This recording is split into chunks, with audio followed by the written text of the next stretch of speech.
सुप्रभात बच्चों।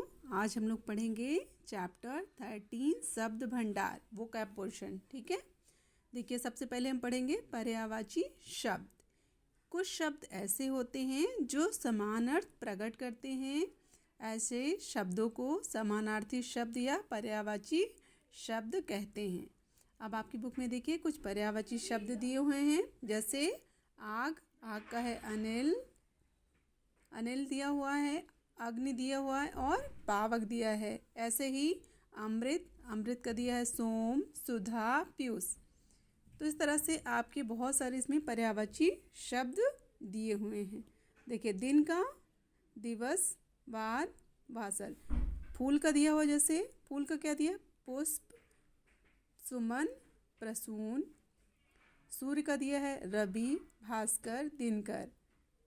उसी तरह से वायु का दिया है, हाथी का दिया है, हाथ का दिया है। इस तरह पर्यायवाची शब्द दिए गए हैं। अब देखिए इसके आगे पर्यायवाची शब्द पढ़ने के बाद हम पढ़ेंगे विलोम शब्द। विलोम शब्द क्या होते हैं, यानी जो शब्द एक दूसरे के विपरीत या उल्टा अर्थ प्रकट करे उन्हें विलोम शब्द कहते हैं। तो यहाँ पर कुछ प्रमुख विलोम शब्द दिए गए हैं, जैसे अंदर का, बाहर, अमृत का विष, पाप का पुण्य, प्रेम का घृणा। ठीक है, सत्य का असत्य, स्वर्ग का नर्क। अब देखिए आपकी बुक में दिया हुआ है क्या, श्रुति सम भिन्नात्मक शब्द के जो शब्द, ऐसे शब्द जो सुनने, बोलने और सुनने में एक जैसे लगते हैं पर उनकी वर्तनी अथवा अर्थ में अंतर होता है। जैसे मैं स्वयं होता है, मैं अंदर होता है। ठीक है, जैसे ग्रह नक्षत्र, गृह घर, दिन दिवस के लिए होता है, दीन, दीन माने बेचारा या गरीब होता है। तो इस तरह से कुछ सुनने में समान शब्द लगते हैं लेकिन उसका अर्थ क्या होता है, उसका अर्थ अलग होता है। ठीक, देखिए अनेकार्थी शब्द, यानी जिन शब्दों के एक से अधिक अर्थ हो, ऐसे शब्द अनेकार्थी शब्द कहलाते हैं। जैसे देखिए अंक, अंक का अर्थ होता है गोंद और संख्या। अब देखिए अर्थ है, शब्द दिया हुआ, अर्थ का दो अर्थ निकलता है, एक होता है धन, दूसरा होता है मतलब। अब देखिए कर दिया है, कर माने हाथ, और एक होता है उसका अर्थ टैक्स।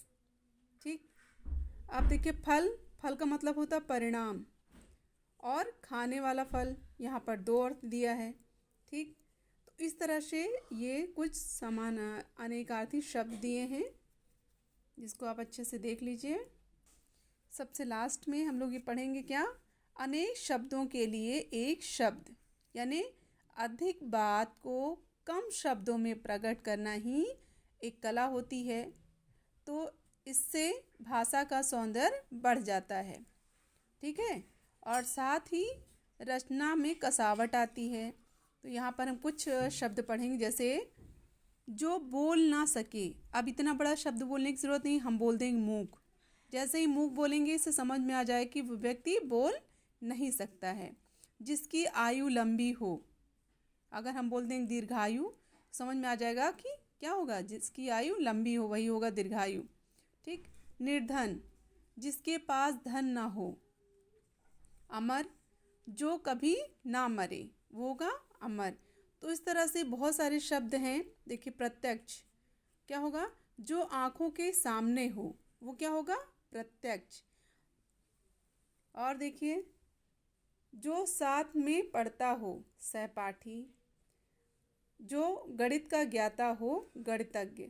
तो हमने इस पाठ में इन सब चीज़ों को पढ़ा, यानी अनेकार्थी शब्द पढ़ा, पर्यायवाची शब्द पढ़ा, विलोम शब्द पढ़ा, श्रुति भिन्नात्मक शब्द पढ़ा। तो इन सबको हम अच्छे से पढ़ लेंगे और जब क्लास में एक्सप्लेन किया जाएगा तो उसको हम लोग दोबारा पढ़ेंगे तो अच्छे से हम लोग को ये चीज़ें याद हो जाएगी। ठीक है, हैव अ नाइस डे।